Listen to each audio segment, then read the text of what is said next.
साथियों, आज दिनांक 23/12/2022 का ये सेकंड वीडियो है। आज का जो प्रथम वीडियो है मैंने कला संस्कृति का जो गोल्डन पेपर नंबर 1 है, आज से ही कला संस्कृति राजस्थान की जो कला संस्कृति है इसकी टेस्ट सीरीज शुरू की है। 25 प्रश्न पूरे सिलेबस से रोजाना आपको देखने को मिलेंगे। तो देखिए, आपके इतिहास की टेस्ट सीरीज, भूगोल की टेस्ट सीरीज तो पहले से ही चल रही थी और आज से कला संस्कृति की टेस्ट सीरीज भी शुरू कर दी गई है यूट्यूब पर। आज का ये जो सेकंड वीडियो है शैक्षणिक रीति विज्ञान से 25 वस्तुनिष्ठ प्रश्न है साथियों। ऑल सब्जेक्ट के शिक्षण विधियों के प्रश्न आपको इस वीडियो में देखने को मिलने वाले हैं। देखिए, आपका जो एग्जाम होगा 25 से 28 फरवरी 2023 के वहां पर जो एग्जाम होगा साथियों, उनके लिए है ये वीडियो। ठीक है, लेवल 1 की बात करो या लेवल 2 की, तो एक एक प्रश्न को अच्छे से सोल्व करिएगा और आंसर बताइएगा। प्रत्येक प्रश्न 1 नंबर का रहेगा। प्रश्न गलत करने पर 1/3 नंबर आपके कम किए जाएंगे। पहला प्रश्न देखेंगे साथियों, प्रश्न संख्या 1 में क्या है। तो प्रश्न नंबर 1 है आपके, गणित शिक्षण में त्रुटियों के विश्लेषण हेतु अपेक्षित अधिगम सफलता किसकी शिक्षण दक्षता पर निर्भर करती है? शिक्षक की, छात्र की, अभिभावक की और प्रधानाचार्य की। पहले प्रश्न का सही उत्तर बताइए। देखिए, चाहे गणित शिक्षण की बात करें, सामाजिक शिक्षण की बात करें, हिंदी शिक्षण की बात करें, विज्ञान शिक्षण की बात करें या अन्य किसी भी विषय की बात करें साथियों, तो त्रुटियों के विश्लेषण हेतु अपेक्षित अधिगम सफलता किसकी शिक्षण दक्षता पर? तो शिक्षण कौन करवाता है साथियों? अध्यापक, शिक्षक यहाँ पर शिक्षण करवाता है, तो वो उसकी दक्षता पर यह निर्भर करता है। विकल्प आपके 1 जो है प्रश्न संख्या 1 का सही आंसर होगा। प्रश्न संख्या 2 की ओर बढ़ेंगे मित्रों। दूसरे प्रश्न में क्या है आपके, देख लेते हैं प्रश्न नंबर 2 को। विज्ञान किट में कुल सामग्रियों की संख्या होती है 22 होती है, 45 होती है, 60 होती है या 75 होती है? विज्ञान किट की बात की जाए तो विज्ञान किट जो है विज्ञान उपकरणों का एक बॉक्स होता है, जिसमें अगर हम सामग्रियों की संख्याओं की बात करें तो इसमें सामग्रियों की संख्या कितनी होती है? 45 इसमें सामग्रियां होती है। सेकंड विकल्प दूसरे प्रश्न का सही उत्तर है मित्रों। प्रश्न संख्या 3 की ओर बढ़ेंगे। देखिएगा प्रश्न संख्या 3 को। आपके प्रश्न संख्या 3 में क्या है? व्याकरण शिक्षा स्वतंत्र रूप से किस विधि में नहीं दी जाती है? भाषा संसर्ग विधि में, आगमन विधि में, निगमन विधि में और पाठ्य पुस्तक विधि में। तो इनमें से जिस विधि में व्याकरण की जो शिक्षा है स्वतंत्र रूप से नहीं दी जाती है, उस विधि का चयन आपको प्रश्न संख्या 3 में करना है। और मित्रों, तीसरे प्रश्न का आंसर देखें तो हम आगमन विधि के माध्यम से भी व्याकरण की शिक्षा स्वतंत्र रूप से दे सकते हैं, निगमन विधि के माध्यम से भी स्वतंत्र रूप से व्याकरण की शिक्षा दे सकते हैं और पाठ्य पुस्तक विधि के माध्यम से भी हम व्याकरण की शिक्षा स्वतंत्र रूप से दे सकते हैं। अर्थात कौन सा विकल्प सही हुआ प्रश्न 3 में? जो पहला विकल्प है भाषा संसर्ग विधि, इसके माध्यम से हम व्याकरण की शिक्षा तो स्वतंत्र रूप से नहीं दे सकते साथियों। तीसरे प्रश्न का प्रथम विकल्प सही है। प्रश्न नंबर 4 की ओर बढ़ेंगे। देखिएगा, सुबह 8 बजे मैंने जो स्टडी विद पेनलोदा ऐप है उस पे 149 रुपए वाला जो कोर्स है, उस पर सुबह 8 बजे ही एसएसटी लेवल 2 के लिए, जो सामाजिक वाले हैं लेवल 2 वाले, उनके लिए एसएसटी का पेपर नंबर जो 8 है, अक्षांश एवं देशांतर रेखाएं। साथियों, इस टॉपिक से पेपर नंबर 8 आपके लिए उपलब्ध सुबह 8 बजे ही करवा दिया था। अब उसके बाद में राजस्थान अध्ययन का जो टेस्ट है वो भी मैंने डाल दिया है सुबह, मतलब 10 अभी कुछ समय पहले ही डाला है राजस्थान अध्ययन का। तो अब इसके बाद में शैक्षिक परिदृश्य का पेपर नंबर 2 आपके दोपहर 1 बजे आएगा। और जो आपके राजस्थान अध्ययन का तो ठीक है, शैक्षिक परिदृश्य का भी हो गया, और एक और टेस्ट आएगा साथियों आपके जो लेवल 2 साइंस वाले हैं, लेवल 2 विज्ञान वाले हैं, उनके लिए पेपर नंबर जो 6 है, कार्बन एवं उसके यौगिक। इस टॉपिक से बहुत ही महत्वपूर्ण आपको 25 वस्तुनिष्ठ प्रश्न शाम को 3 बजे या 4 बजे के लगभग देखने को मिल जाएंगे। तो 4 टेस्ट ऐप पर आज अपलोड किए जाएंगे। 2 टेस्ट ऑलरेडी अपलोड किए जा चुके हैं, तीसरा 1-2 बजे के आसपास, और चौथा टेस्ट 3 से 4 बजे के लगभग आपके आ जाएगा साथियों। देखिएगा प्रश्न नंबर 4 को, खोज विधि का प्रतिपादन किसने किया? जॉन ड्यूवी ने, किलपेट्रिक ने, आर्मस्ट्रॉन्ग ने और अरस्तु ने। तो खोज विधि की अगर हम बात करें, खोज विधि का जो प्रतिपादन किया गया वो आर्मस्ट्रॉन्ग के द्वारा किया गया। किसके द्वारा किया गया? आर्मस्ट्रॉन्ग के द्वारा। विकल्प नंबर जो 3 है आपके प्रश्न संख्या 4 का सही आंसर होगा साथियों। प्रश्न संख्या 5 की ओर बढ़ेंगे। देखिएगा प्रश्न संख्या 5 को। पांचवा प्रश्न है, बार बार परीक्षण करने पर यदि कोई परीक्षण समान परिणाम दे तो वह कहलाता है। वैध कहलाता है, व्यापक कहलाता है, विश्वसनीय कहलाता है और विभेदकारी कहलाता है। पांचवें प्रश्न में उत्तर बताइए मित्रों। प्रश्न संख्या 5 में इनमें से कौन सा विकल्प आपको यहाँ पर सही लग रहा है? तो देखिएगा, बार बार परीक्षण कर रहे हैं हम किसी चीज का, बार बार, फिर भी परीक्षण समान परिणाम दे रहा है, हर बार एक जैसा परिणाम आ रहा है, तो हम ये कह सकते हैं कि यह जो परीक्षण है कैसा है? विश्वसनीय है। और ये जो परीक्षण की विशेषता है ये क्या कहलाएगी? विश्वसनीयता कहलाएगी साथियों। विकल्प नंबर 3 आपके जो है प्रश्न संख्या 5 का सही आंसर होगा साथियों। प्रश्न संख्या 6 की ओर बढ़ेंगे। छठा प्रश्न देख लेते हैं। आपके प्रश्न नंबर 6, विचार विमर्श का महत्व है लिखित परीक्षाओं में, मौखिक परीक्षाओं में, प्रयोगात्मक परीक्षाओं में और इनमें से सभी में। तो विचार विमर्श का महत्व इनमें से कौन से प्रकार की परीक्षाओं या सभी परीक्षाओं को क्या लगता है आपको साथियों? प्रश्न नंबर 6 में मित्रों जो बहुत सारे जो स्टूडेंट है उनका सवाल है कि सर जो 149 वाला जो कोर्स है study with PN Lodha application पर, तो अगर हम इस टेस्ट को परचेज करें, भाई 2 महीने से भी अधिक समय तक ये टेस्ट सीरीज चल रही है और 160 से भी अधिक जो टेस्ट है अपलोड किए जा चुके हैं लेवल 1 प्लस लेवल 2 के लिए, तो अगर हम इस टेस्ट को अभी लेते हैं तो क्या जो आपने पिछले टेस्ट अपलोड कर रखे हैं वो भी हमें प्राप्त होंगे? तो बिल्कुल, जो पिछले सभी टेस्ट है वो सभी टेस्ट आपको प्राप्त हो जाएंगे। अब भी आप कोर्स को ज्वाइन कर सकते हो साथियों, पिछले सभी टेस्ट आपको मिल जाएंगे। तो अगर हम बात करें विचार विमर्श के महत्व का, तो देखो विचार विमर्श हम सिर्फ मौखिक परीक्षाओं में करते हैं, लिखित परीक्षाओं में विचार विमर्श नहीं करते हैं। लिखते हैं उसमें तो प्रयोगात्मक परीक्षाओं में प्रयोग करते हैं, मौखिक परीक्षाओं में बोल करके विचार विमर्श किया जाता है साथियों। अतः विचार विमर्श का महत्व किसमें है? मौखिक परीक्षाओं में है। सेकंड विकल्प जो है आपके छठे प्रश्न का सही आंसर है। प्रश्न संख्या 7 की ओर बढ़ेंगे मित्रों। आपके प्रश्न नंबर 7 में क्या है? विज्ञान शिक्षण में अनुमूल्यन से आशय है मूल्यों के प्रति आस्था, मूल्य का विरोध, मूल्य वसूल करना और इनमें से सभी। देखो 7वें प्रश्न का सही उत्तर अनुमूल्यन का आशय अर्थ पूछा गया है विज्ञान शिक्षण में, और विज्ञान शिक्षण में जो अनुमूल्यन का अर्थ है, अनुमूल्यन का मतलब मूल्य वसूल करना तो होगा नहीं। तीसरा विकल्प गलत तो चौथा भी गलत। अब पहला या दूसरा, तो मित्रों 7वें प्रश्न का जो सही आंसर रहेगा वो रहेगा आपके विकल्प नंबर 1, मूल्यों के प्रति आस्था ही विज्ञान शिक्षण में अनुमूल्यन का अर्थ है। प्रथम विकल्प आपके 7वां प्रश्न जो है इसका आंसर होगा। प्रश्न संख्या 8 की ओर बढ़ेंगे साथियों। 8वां प्रश्न है आपके, स्थूल से सूक्ष्म की ओर शिक्षण सूत्र पर आधारित विधि है। आगमन विधि, निगमन विधि, संश्लेषण विधि और विश्लेषण विधि। तो मैंने आपको पहले शिक्षण विधियां जब पढ़ाई थी तो आगमन निगमन का एक सूत्र बताया था, पूर्ण विशिष्ट ज्ञात को उदाहरण द्वारा सरल करना। पूर्ण विशिष्ट ज्ञात को उदाहरण द्वारा सरल करना मतलब पूर्ण से अंश की ओर, विशिष्ट से सामान्य की ओर, ज्ञात से अज्ञात की ओर, उदाहरण से नियम की ओर और सरल से कठिन की ओर। ये 5 शिक्षण सूत्र कौन सी विधि में चलते हैं? आगमन विधि में। और इसके विपरीत किस में चलते हैं? निगमन विधि में। मतलब स्थूल से सूक्ष्म डायरेक्टली कहीं पर नहीं आ रहा है आगमन निगमन में, तो आपके पास 2 विकल्प है, संश्लेषण और विश्लेषण विधि। साथियों 8वें प्रश्न का सही उत्तर बताइएगा।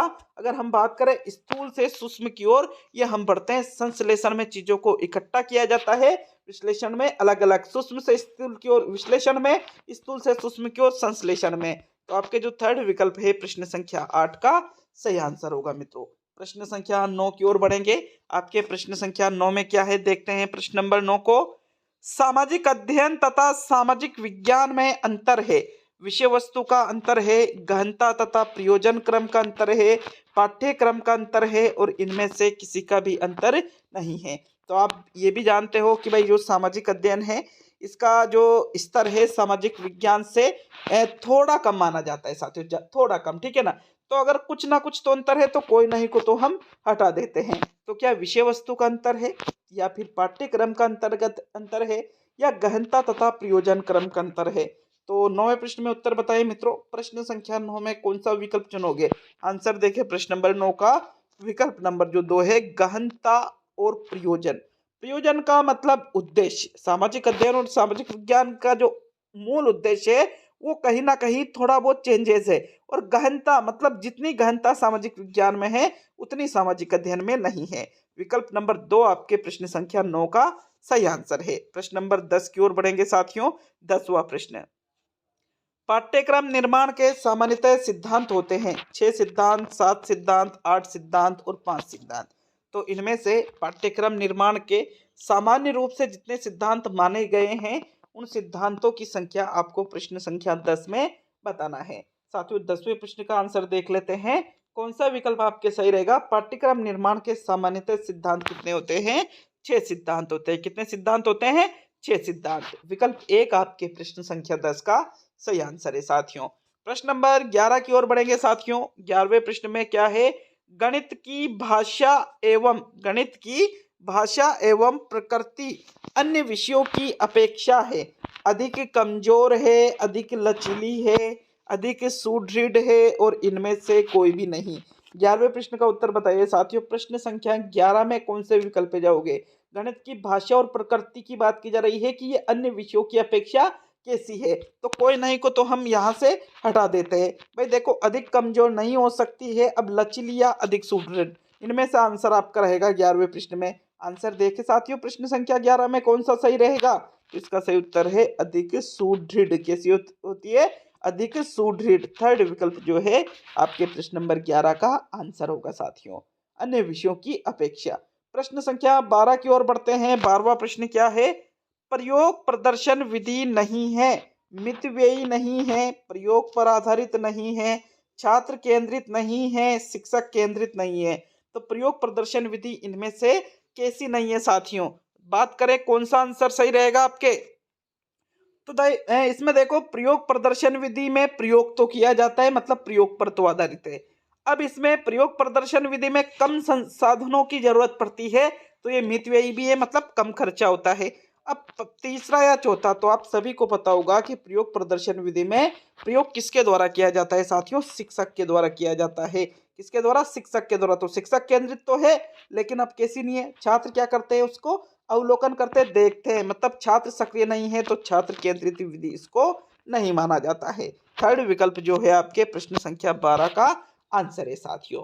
प्रश्न नंबर 13 की ओर बढ़ते हैं। आपके प्रश्न नंबर 13 में क्या है?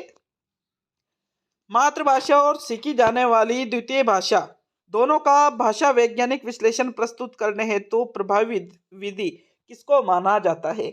व्यतिरेक विधि को माना जाता है, समवाय विधि को माना जाता है, व्याख्यान विधि को माना जाता है या सूत्र विधि को माना जाता है? तो 13वें प्रश्न का उत्तर बताइए साथियों। प्रश्न संख्या 13 में दो चीजें दे रखी है। एक तो मातृभाषा, जिस भाषा को बालक ने जन्म से सीखा है, जिसमें वो पला बड़ा है, जिसको वो व्यावहारिक रूप से बोलता है, और सीखी जाने वाली दूसरी भाषा, दूसरी भाषा जो वो जानता नहीं है, सीख रहा है, ठीक है ना, सीख ली उसने दूसरी भाषा। इन दोनों का भाषा वैज्ञानिक विश्लेषण प्रस्तुत करना है, तो साथियों सूत्र व्याख्यान दोनों गलत है। समवाय या फिर व्यतिरेकी विधि, तो इसका सही आंसर है व्यतिरेकी विधि जो है ये मातृभाषा और जो दूसरी भाषा बालक ने सीखी है, इन दोनों का भाषा वैज्ञानिक विश्लेषण प्रस्तुत करने के लिए सबसे प्रभावी विधि है। प्रथम विकल्प 13वें प्रश्न का सही आंसर है साथियों। प्रश्न संख्या 14 की ओर बढ़ते हैं। देखिएगा प्रश्न नंबर 14 में क्या है? निर्धारण मापनी विधि के जनक हैं Francis Galton, BS. Bloom, Stephen और इनमें से कोई भी नहीं। 14वें प्रश्न में बताओ भाई, निर्धारण मापनी विधि के जनक इनमें से किसको कहा जाता है? मतलब किसके द्वारा निर्धारण मापनी विधि जो है इसको बनाया गया है? 14वें प्रश्न का आंसर देख लेते हैं साथियों। जो नाम आता है कौन सा? फ्रांसिस गाल्टन, जिनको व्यक्तिगत विभिन्नता का जनक भी साइकोलॉजी में कहा जाता है। बिल्कुल इनके द्वारा ही निर्धारण मापनी विधि का निर्माण किया गया है। तो जनक कौन हुए? फ्रांसिस गाल्टन हुए। प्रथम विकल्प जो है आपके प्रश्न 14 का सही आंसर है मित्रों। प्रश्न संख्या 15 की ओर बढ़ेंगे। देख लेते हैं आपके प्रश्न नंबर 15 में क्या है? संचय मापनी विधि के जनक है जॉन डाले, लिकर्ट, फ्रांसिस गाल्टन और स्टीफेन। एक बात बताऊं मैं, यहाँ पर जो 14वां प्रश्न हमने देखा है ये निर्धारण मापनी थी फ्रांसिस गाल्टन वाली। क्या थी ये? निर्धारण मापनी। और यहाँ बात की जा रही है संचय मापनी की।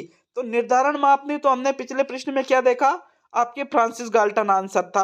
अब संचय मापने की बात करें तो संचय मापनी जॉन डाल्टन ने तो साक्षात्कार का आविष्कार किया था।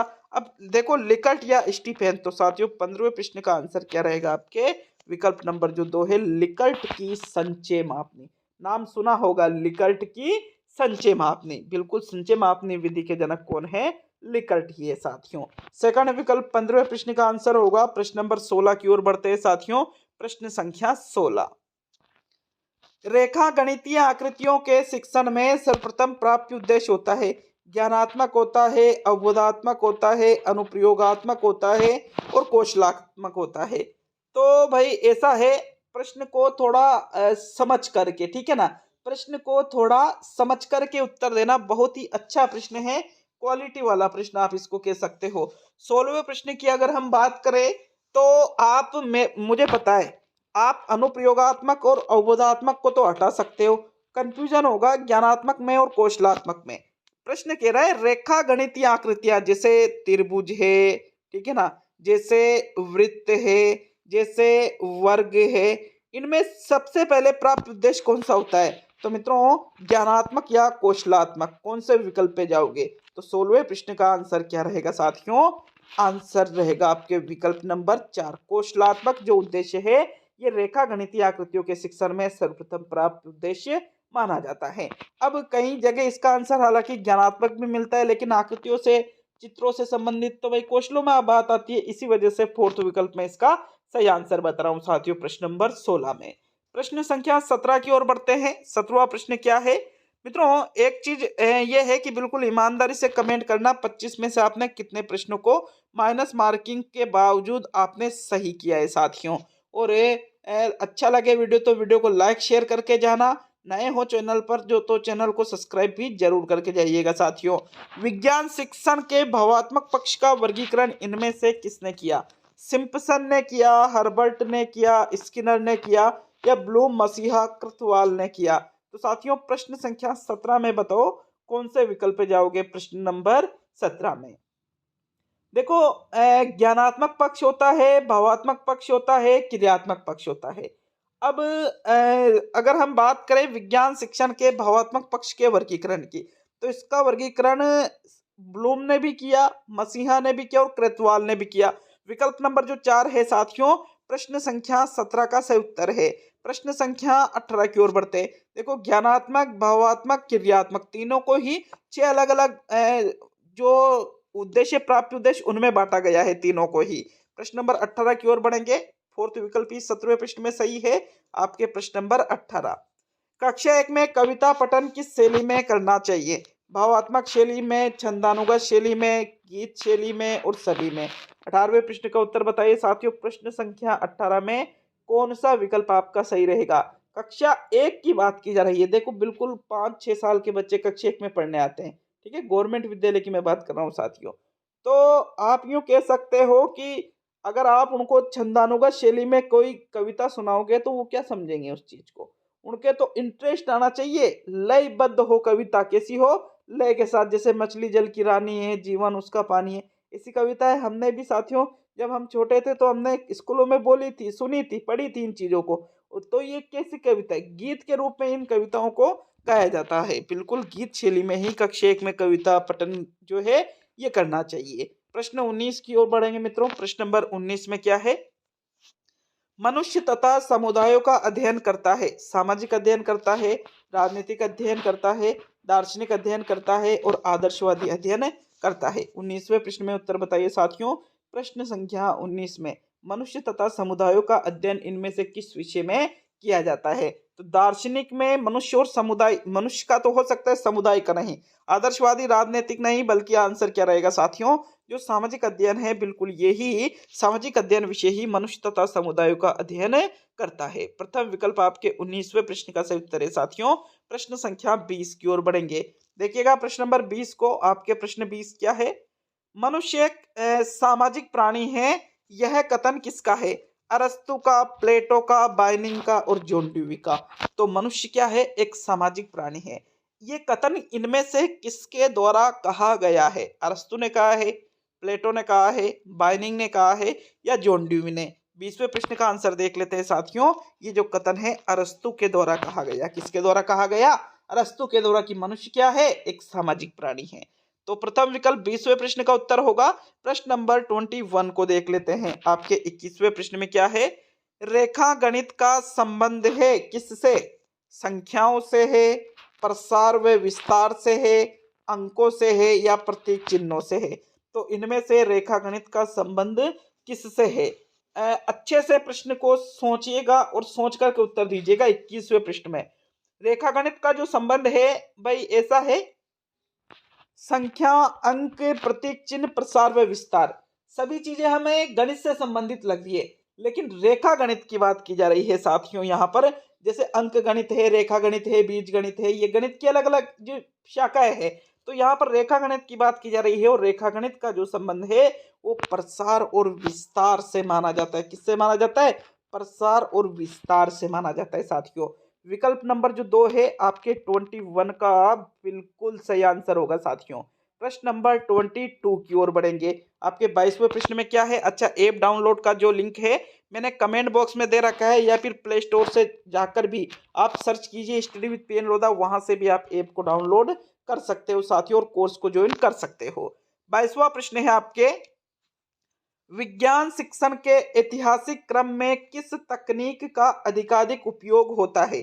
संभाषण तकनीक का, दत्तकार्य तकनीक का, प्रयोग तकनीक का और प्रदर्शन तकनीक का। तो 22वें प्रश्न में देखो बहुत ही क्वालिटी वाला प्रश्न है। विज्ञान शिक्षण के ऐतिहासिक क्रम में जिस तकनीक का अधिकाधिक उपयोग होता है वो तकनीक आपको 22वें प्रश्न में बताना है। प्रश्न को समझोगे तो उत्तर दे पाओगे, नहीं तो आपका आंसर गलत ही रहेगा इस प्रश्न में। तो साथियों 22वें प्रश्न में उत्तर बताइए, कौन से विकल्प पे जाओगे? पहला, दूसरा, तीसरा या चौथा? देख लेते हैं प्रश्न नंबर 22 में कौन सा उत्तर आपका सही रहेगा। तो विकल्प नंबर जो आपके 1 है, संभाषण तकनीक, यह आपका सही उत्तर है। मैंने पहले कह दिया था कि भाई उत्तर जो है अधिकतर बच्चों का गलत रहेगा इस क्वेश्चन में। क्यों? क्योंकि प्रश्न को समझा नहीं आपने। प्रश्न पूछ ये रहा था, विज्ञान शिक्षण के ऐतिहासिक क्रम में किस तकनीक का अधिकाधिक उपयोग होता है।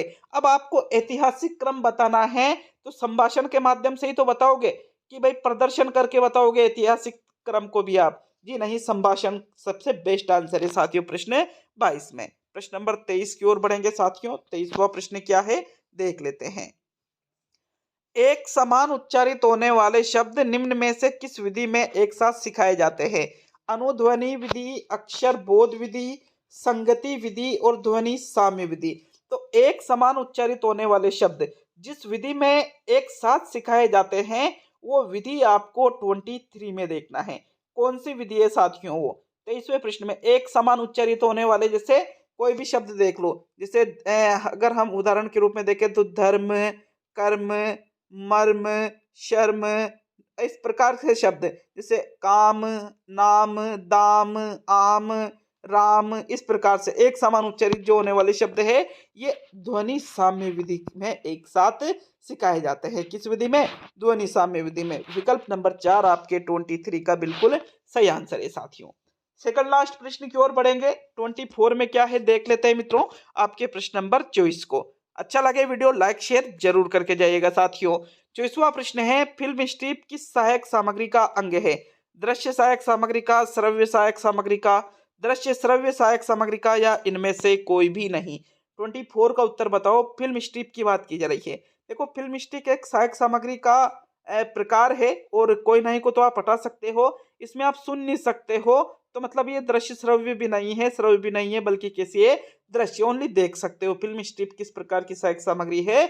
ओनली दृश्य सहायक सामग्री है साथियों। विकल्प 1 24 में सही आंसर है। प्रश्न नंबर 25 की ओर बढ़ते हैं। अंतिम और 25वां प्रश्न देख लेते हैं साथियों। अंतिम और 25वें प्रश्न में क्या है? जे.एफ. हर्बर्ट ने पाठ योजना निर्माण हेतु कितने सिद्धांत दिए? 2, 3, 4, 5। थोड़ा प्रश्न को समझना, मुझे पता है जल्दबाजी में उत्तर गलत करोगे आप इस प्रश्न का भी। 25वें प्रश्न का उत्तर बताओ, कौन सा विकल्प सही लग रहा है? जे.एफ. हर्बर्ट के द्वारा, JF. Herbart, John Frederick Herbart के द्वारा पाठ योजना के निर्माण हेतु, अगर आपने चौथा विकल्प सही कर रखा है तो आपका आंसर गलत है। आपका आंसर तीसरा विकल्प रहेगा साथियों, क्योंकि हर्बर्ट ने पाठ योजना निर्माण के लिए 4 सिद्धांत दिए थे। फिर हर्बर्ट के 3 शिष्य थे, जिलर, राइन और हर्बर्ट स्पेंसर। इन तीनों के द्वारा साथियों इन 4 सिद्धांतों के आधार पर, कितने सिद्धांतों के आधार पर? 4 सिद्धांतों के आधार पर 5 पद बनाए गए थे। पाठ योजना के निर्माण हेतु जिनको हर्बर्ट की पंचपदी कहा जाता है। तो मतलब सिद्धांत पूछे तो 4 और पद पूछे तो 5। सिद्धांत पूछे गए हैं इसलिए 4 मतलब तीसरा विकल्प जो है आपके 25 और अंतिमवें प्रश्न में सही आंसर है साथियों। तो ये टेस्ट कंप्लीट होता है शैक्षणिक रीति विज्ञान का पेपर नंबर 2। ईमानदारी से कमेंट बॉक्स में कमेंट करके बताइएगा जितने प्रश्न सही होते हैं, और ऐप को डाउनलोड जरूर करिएगा साथियों। मिलता है नेक्स्ट वीडियो में। बहुत बहुत धन्यवाद सभी का वीडियो को पूरा देखने के लिए।